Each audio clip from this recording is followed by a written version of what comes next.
Welcome to Why I Quit, a show that covers real people quitting their 9-to-5 jobs in search of something different. Listen to inspiring conversations where we dive deep into the stories of why people quit their jobs, what were the hardest parts, where are they now, and any advice for people following the same path.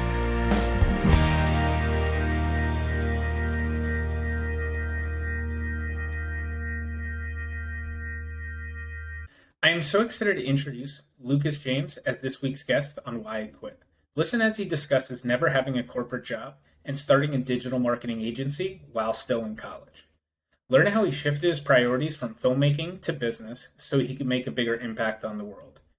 Get inspired hearing how he's scaled his business in addition to starting another venture where he helps other agency owners scale their businesses together.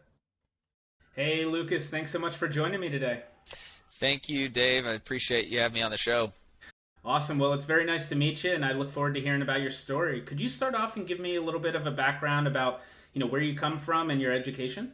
So I lived in Seattle my entire life, and then for the last 8 years, I've lived in Los Angeles. So since I went to college, I was there, and now I pretty much travel back and forth between Los Angeles and Seattle on a pretty regular basis. My family's up here. And then I went to college at Loyola Marymount University for my bachelor's degree. And I was actually honestly pretty surprised that I made it through the first 4 years. I think it was because I was really into film production, entertainment before getting into business. And so for the first 2 years, I was always telling my parents, I'm going to drop out and pursue directing and stuff. And then because I changed my mind and went into business, I kind of had 2 more years before I decided to drop out. I didn't because I finished. But I was about to, that whole thing. So did 4 years there, and that's it.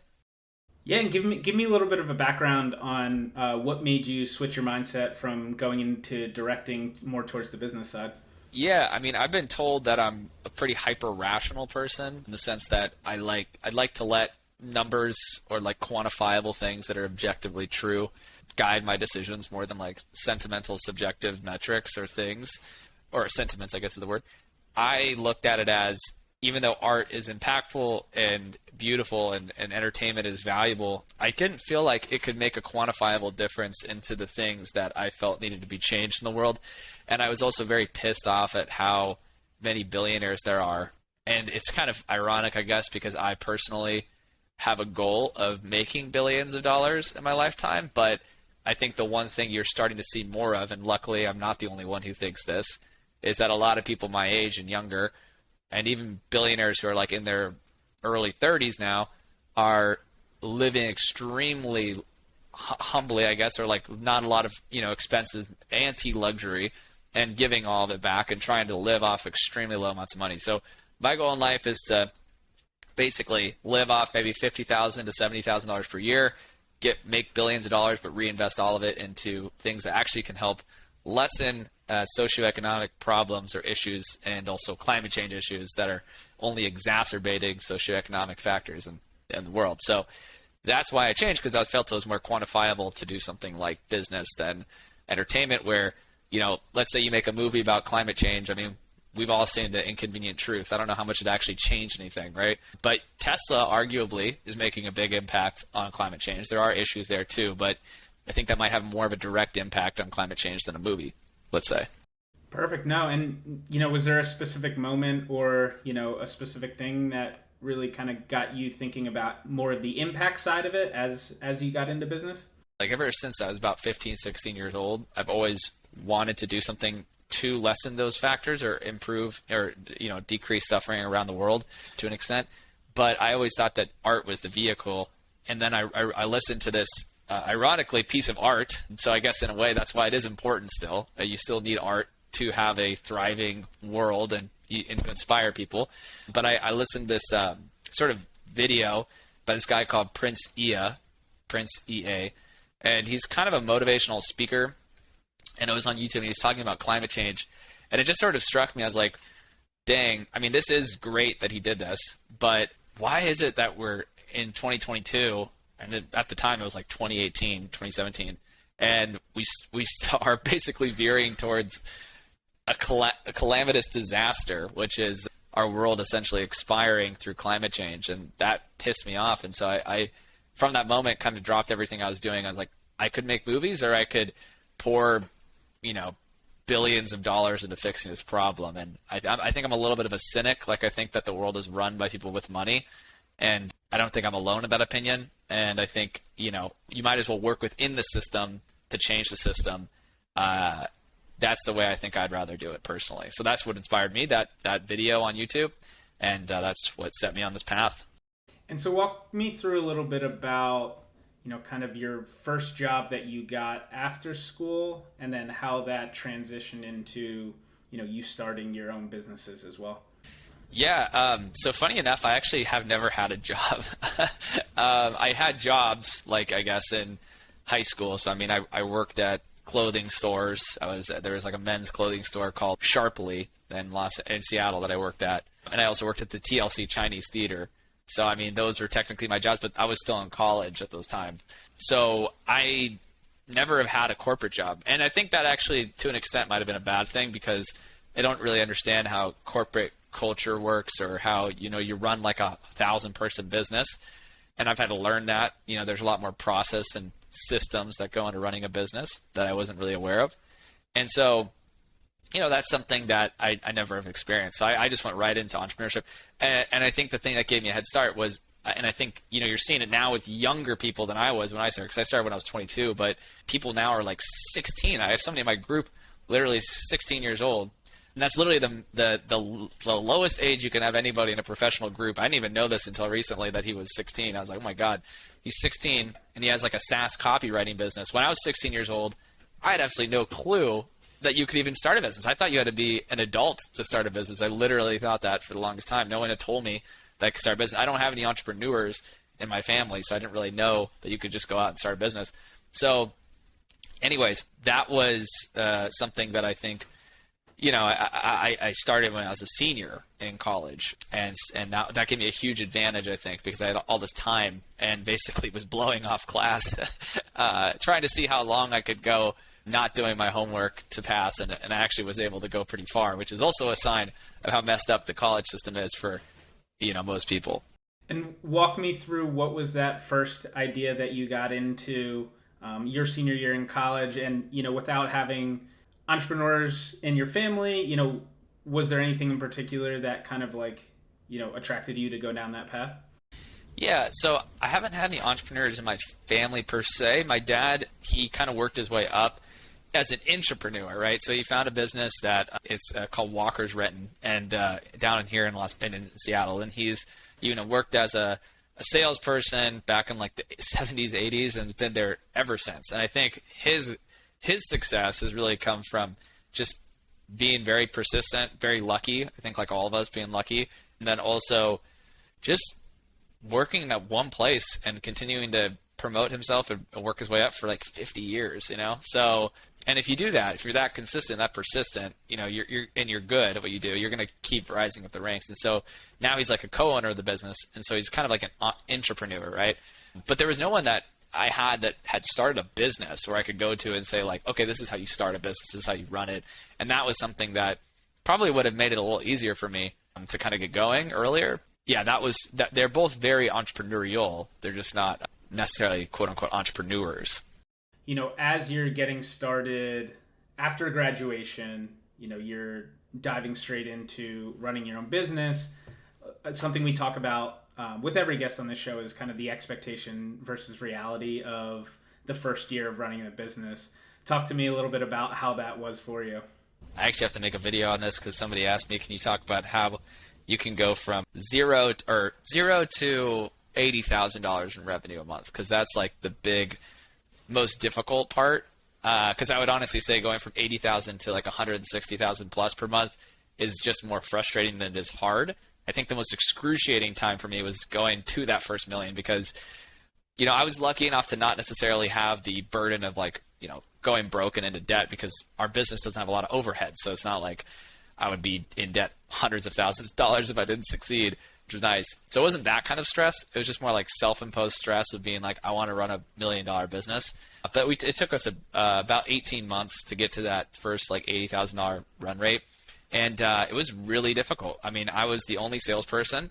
I was taking tons of meetings every single day, constantly closing people, trying to get new business in. And then my business partner, Christian, was handling operations. And that was a lot of our success came from the fact that we had two people just willing to do whatever it took to get to that number and satisfy our clients and help them succeed. And I can give you a visual representation of what it was like. We actually, when I just graduated from college, we all moved into the same one-bedroom apartment. So it was me and my brother on two different beds in the bedroom, and then Christian and this guy named Andrew Gora in the living room, and they would both, different beds and everything.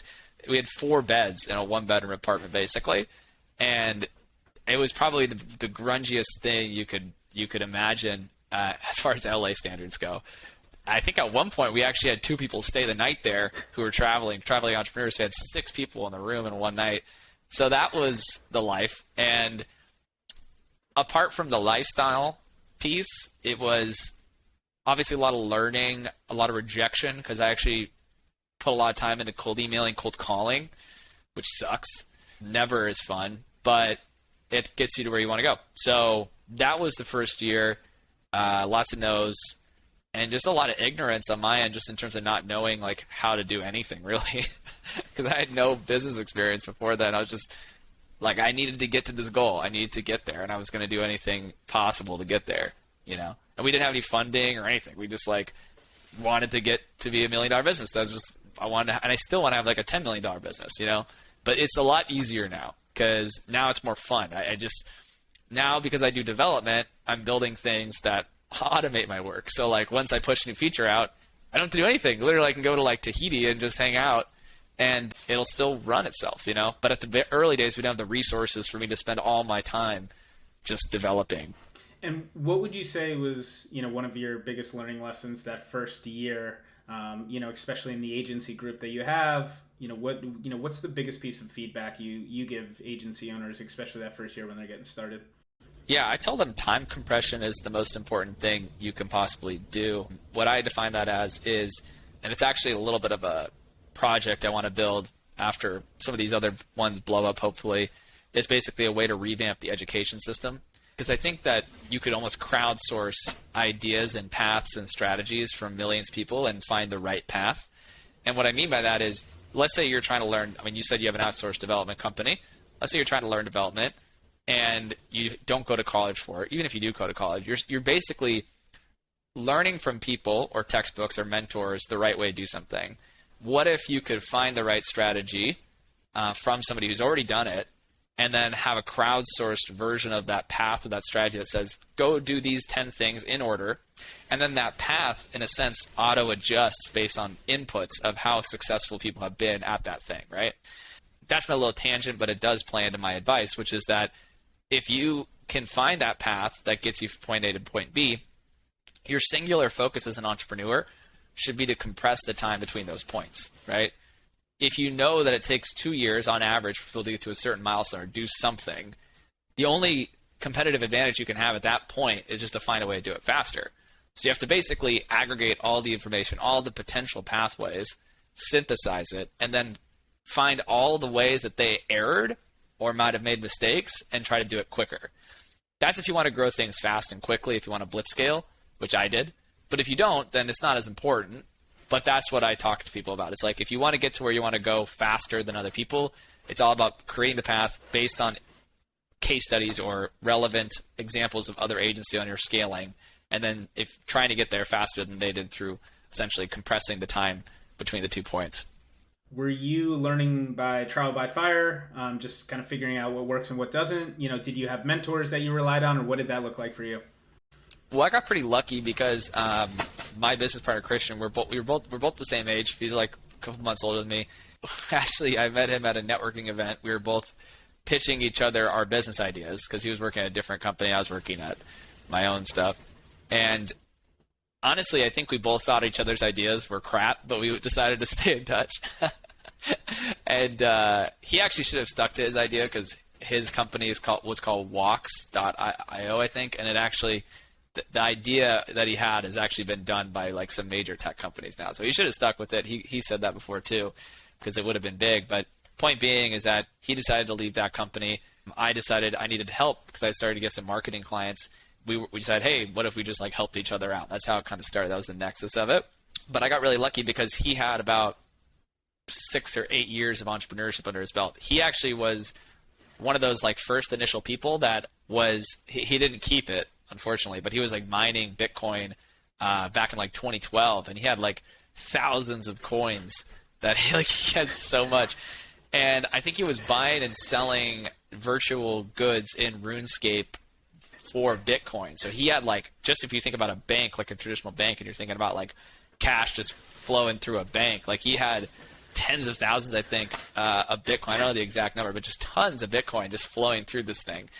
I mean, he could have been like one of the richest people on the planet if he had kept all of it. So I was pretty lucky because even though I was focusing a lot on promotion because I was in entertainment and like storytelling and branding for the last like 10 years beforehand, he was focusing on like building a business, operations, finance.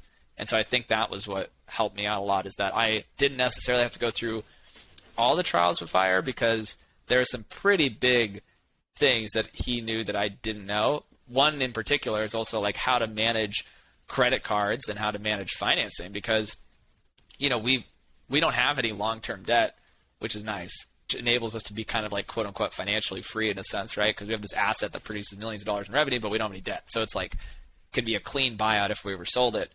But the thing is that I didn't know how to really do that with credit cards and credit card financing and all the terms and how to get the right like interest rates and everything. So he was able to float things if we ever needed to in crisis situations and understand finance in a way that gave us a competitive advantage because we always had like an extra 30 days, whereas other entrepreneurs maybe didn't have that same opportunity. So that was something that I think maybe made it less of a trial by fire, if you will. As you were getting started, I know you went down the digital marketing path. How did that come about? And then, was that your initial plan of where you thought it was going to go, or did it pivot along the way? Well, my thesis has basically always been that I just need to accumulate a lot of wealth that I then redistribute automatically into things that, again, try to bring down that socioeconomic divide or like inequalities or suffering in any way possible. And so I think the cool thing about agency is that I didn't want to have to go raise money, because if I had to use other people's money, then they might not like some of the initiatives that I'm trying to push for, like whether it's climate change and even if you do, you're still like beholden to your investors when you're trying to do bold things. Like even if you're in the climate change or energy tech sector or anything, there's maybe certain risks they might not want to take and all this stuff. So you're basically beholden to them. And the thing about marketing agencies, which is nice, is that it allowed me a lot of cash flow to fund any project, which is partly why the SaaS company is growing so fast, because not only is it giving me time, because I can spend so much time developing and I don't need to hire anybody, but it's also giving me other resources to put into the marketing of this business. And I wouldn't be able to do that necessarily if I had an investor, in the sense that I'd be able to make all the decisions I want to by myself. And so marketing agencies were nice because, again, it provided me a lot of liquidity very early on to then be at this point where I could essentially do whatever. And honestly, I mean, it provides a lot of, if I wanted to just like convert all of the revenue from this business into profit for myself and my business partner to an enormous extent, I would just fire everybody and then just run it with me and my business partner. But like, I don't want to do that because that's more work. So it's just nice to know that there's an asset that can be liquid at any point in time that I want it to be. And that's something that marketing agencies provide. It's also nice because it doesn't require any fixed capital expenses, really. There's not a lot of overhead. And because of that, you essentially can get started immediately. I mean, I sold my first marketing agency contract the first week that I started. I knew marketing beforehand, which was nice, but I didn't have any experience selling. So it's super easy to get going, which is partly what attracted me to it. And I know a lot of agencies have goals of getting into side projects and side businesses, but a lot of times it's hard to break away from kind of like your core niche that is driving the revenue. Talk to me a little bit about how you were able to, think about keeping that business running while getting into all the other different business ventures you got into as well. So I read this book. So basically what happened is I talk about this all the time, where we got to like $195,000 in revenue in our highest month of sales yet, which was June 2021. And a little bit preceding that point, I had started to automate myself out of the business in the sense that I was able to duplicate sales reps, and I still do have a sales team that closes deals for me. And basically from April 2021 till now, all I've been doing is development, essentially, because I was able to get people to match or exceed my sales numbers without doing anything. So like last year, we closed 250 accounts.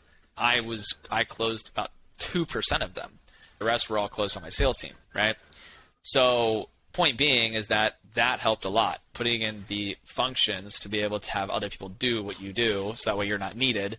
And then stress testing it, right? Being like, if I stepped away from this thing for 2 weeks, this is still going to run. And it is at that point now, because we've consistently put up at minimum like $140,000 average in sales without me even doing anything. I mean, I meet with them like once or twice a week, and that's it. And the reason why is because we've made their incentives in such a way where they can't get any, like no other job's going to pay them this much. And they have essentially that entrepreneur mentality where it's like all the success relies on my shoulders. I can make a ton more money here or a lot less depending on my success. And so their lifestyle, like my top sales rep, he goes surfing in the morning. He asked me when I first hired him, he's like, can I start working at 9 a.m.? Because he surfs in the morning, like every day. And I was just said, yeah, I don't care. Like, do whatever you want as long as you can get the numbers. And he's been my top performing sales rep over time, right? So that's what's allowed me to run this other business, to answer your question. And the other thing is that basically since that point, I had, for about a few months, like you can see on my LinkedIn, there's 2 other companies, Just Once and Kavu, that I was basically toying around with. One of them I actually founded with my business partner, Christian, and then the other one was kind of my own thing. So I wanted to have some separation from one core asset. I thought like distribute the assets a bit. And I honestly don't necessarily think it would have been a bad idea to do that, but I started to think more about it, and I read this book called Dynasty, which is about the Patriots dynasty. And I'm more of like a Tom Brady stan just from a performance standpoint than actually like him. I just think it's so cool that he's the best at football, like he's the best football player. That's just such a cool thing, and like how dominant he is in that sport, it's pretty amazing. So just from a performance aspect, I really admire him. Seeing what they were able to do over like a 20-year period where the Patriots, I think it was in the late 80s, early 90s, were like the worst team in the NFL. They were able to turn it around to be the best team in the NFL for a long time. It was because they had 3 people. It was Robert Kraft, Bill Belichick, and Tom Brady were there the entire time. They didn't leave until recently. They were all there. And so it kind of inspired me because I looked at it. I was like, okay, well, if I stick to this thing and I just keep pushing this ecosystem, and Agency Go is just a brand within that ecosystem that feeds into Twiz marketing, then I'm going to grow a lot faster in the long run. And my asset's going to increase in the long run a lot faster, and they're going to feed into each other. And so I'm not really focusing on 2 different businesses. It's actually the same business. It's just a brand decision, because like you have to set aside a different brand for something that's unique, because Twiz marketing is not the same as Agency Go at all. One's a software, one is a marketing service. So if you like confound the 2, then your users get confused. So you have to have like a separate brand, but it's the same company that owns both, Twiz LLC, and my business partner and I own both. So we're both mutually aligned in the incentive structure. So that allows me to, again, run 2 different brands, if you will, because I have the incentives aligned appropriately for my business partner and everyone else involved, to allow me to spend all my day just developing and building this community, essentially. With everything you have going on, talk to me a little bit about your work-life balance and how you look at that personally. Well, it's actually kind of funny because I just put out a YouTube video, a short, which I recommend the audience does because I just start putting out shorts. And the YouTube shorts that you take from TikTok, like if you have a good performing TikTok, you put on YouTube shorts, they're giving out a ton of views right now. Point being, though, is that I posted one like the day in the life of an entrepreneur. And I think it was a little bit misunderstood because I was talking about how during my work day, I don't really do anything else other than just check my Slack messages and code. That's like all I do all day, right? But I think people understood that as like I don't do anything else in my life, right? So they were like, some of the comments were like, you got to do more stuff. Like you only have one life. Like why are you wasting it doing just this? And I think it's interesting, right? Because most of the people who are commenting that are probably working for other people, right? So it's like, who's really wasting their life, right? I mean, you are basically contributing to somebody else. You're being told what to do. You can't just like peace and go do whatever you want for 3 months. You can't just say, hey, I'm not going to work today. Like, I'm just going to go do whatever. Like, you can't do those things. So the way I look at it is I work because I love what I do. Most people hate what they do. 60% of the people in the world, at least in the United States, apparently hate their jobs, right? I love my job. So I work a lot because I see it as a craft. I see it as like art. It's not like work. It's like art, So I do work a lot of hours, probably like 12, 16 hours a day. But I do also take time off. I mean, I usually take like Saturdays off most of the time. And then my girlfriend and I are actually moving in together. Our agreement is that I'm going to start work at 6 a.m. because she usually sleeps a little later than I, because she goes to bed later than me too. And then I'm going to stop work at 7. So it's like 13 hours a day. And that's that. And then I have to get all my time in there. And then I will take like a day off, like Saturdays off, and probably work on Sundays. But I mean, that doesn't really stress me out because, again, like I don't have a schedule, whereas other people have a schedule. Like I could just do whatever I want. I could literally just remove every meeting from my schedule, go do whatever I want for 2 weeks or 3 weeks, and come back to it. Nothing will have broken.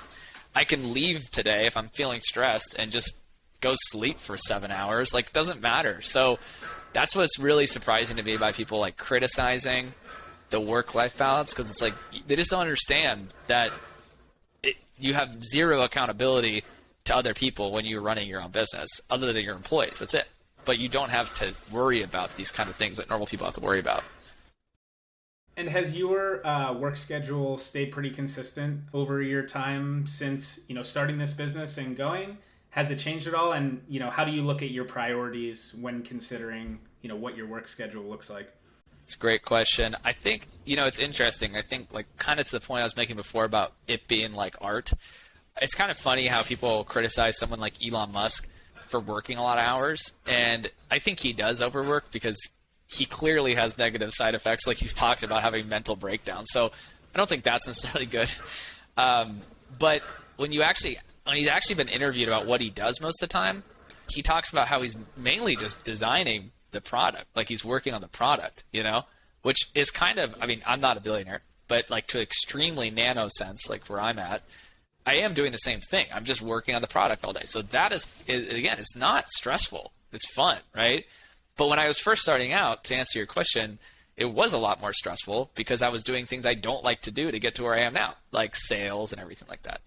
And the other thing people don't really realize, and this is a good point to make for people if they're considering quitting and joining, which is probably why got a good amount of people doing that, thinking about that, is you have to remember too, like once you get this ball rolling, it's nearly impossible for you to fail because you have so much credibility that you could coast off so many things forever. Like even if my business was 1/20th the size of it is now, I'd still make like at least 5 to 10 grand a month in passive income because I would just go to a couple of the companies and say, hey, do you want like fractional sales management? I'll just like manage your sales team for $1,000 a month. If they don't get results, I'll just give you your money back.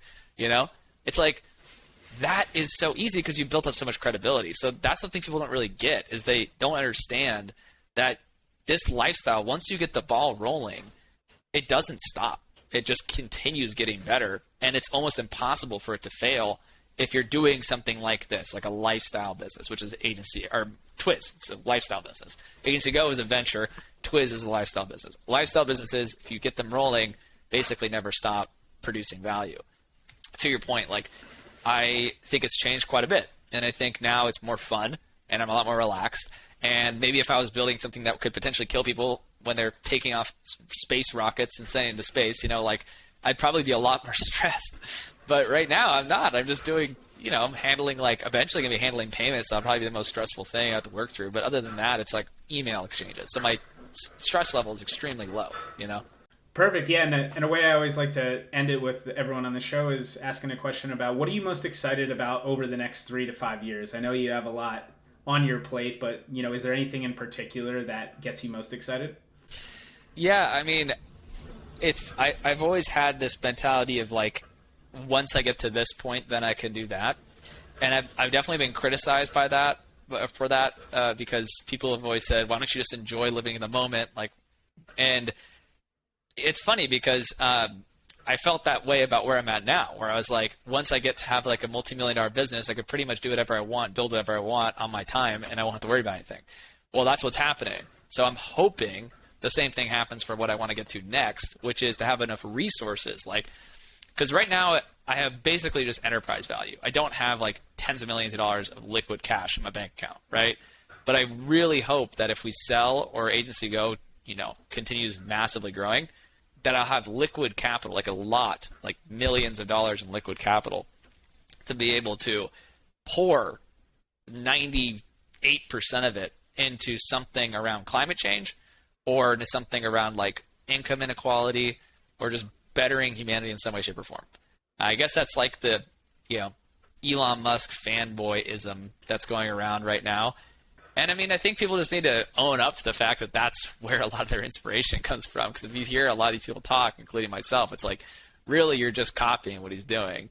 And you're trying to make an impact because you're inspired by what he's doing, right? So I think what I'm excited for is that I'm not just one person doing this. I'm part of a movement of people that realize that excess wealth is inappropriate and unequal when you're taking it for yourself, that not redistributing resources is unethical, in a lot of cases evil.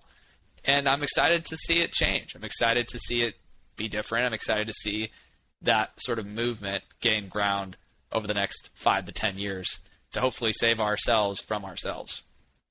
For everyone out there listening, do you want to give a quick elevator pitch for both Twiz and Agency Go?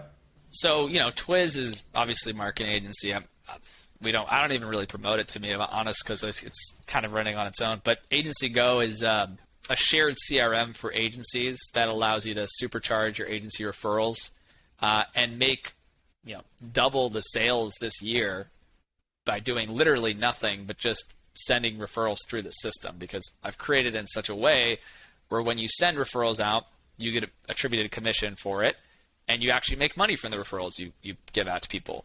And that's a big thing that people aren't really doing or getting from other sort of agencies right now. So it helps agencies help each other, essentially.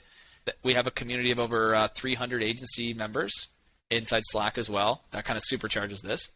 Yeah, I mean, if anyone's interested, we only continue with people unless they're stoked. So I have like a 30-day money-back guarantee, and I say, like, if I don't make you $10,000 in monthly recurring revenue in 30 days, I give your money back. So it's like, that's you have a process.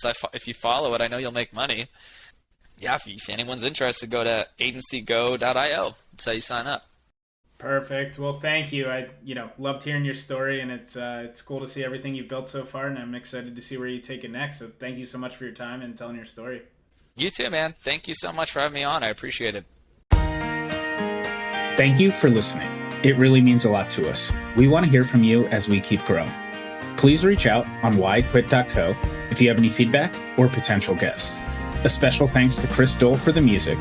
Please check out his newest album, Here's to You, on Spotify. Thank you, and we will be back next week with another episode.